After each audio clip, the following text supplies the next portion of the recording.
ముఖ్యమంత్రి రేవంత్ రెడ్డిపై చర్యలు తీసుకోవాలని కోరుతూ బీఆర్ఎస్ నేత దాసోజు శ్రవణ్ డీసీపీ కార్యాలయంలో ఫిర్యాదు చేశారు. ముషీరాబాద్ ఎమ్మెల్యే ముఠా గోపాల్తో కలిసి వెళ్లిన ఆయన ముఖ్యమంత్రి వ్యాఖ్యలు ప్రజల మధ్య విద్వేషాలు రెచ్చగొట్టేలా ఉన్నాయని ఆరోపించారు.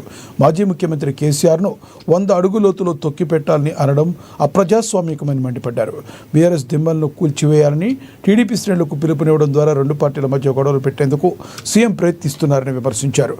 సీఎం వ్యాఖ్యలపై పోలీసులు సుమోటోగా కేసు నమోదు చేయాలని దాసోజు డిమాండ్ చేశారు.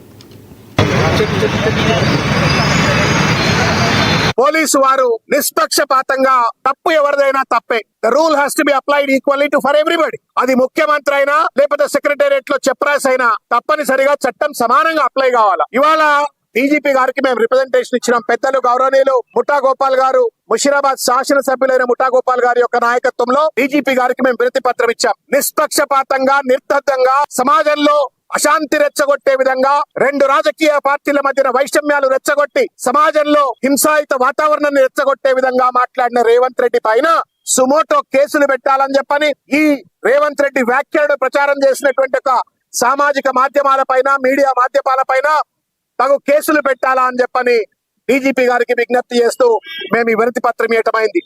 మేము అడుగుతా ఉన్నాం, తెలంగాణ సమాజాన్ని కూడా దయచేసి లోతుగా ఆలోచించాలని చెప్పని నేను కోరుతా ఉన్నాను. తెలంగాణ కోసం ప్రాణత్యాగానికి సిద్ధపడ్డ కేసీఆర్ 100 మీటర్ల లోతులో బొందబెట్టబడాలా? తెలంగాణ రాష్ట్రం కోసమే పుట్టి అష్టకష్టాలు పడి తెలంగాణ సాధించుకు వచ్చిన పార్టీ 100 మీటర్ల లోతులో బొందలో ఉండాలా? తెలుగుదేశం పార్టీ బతకాలని కాంగ్రెస్ పార్టీ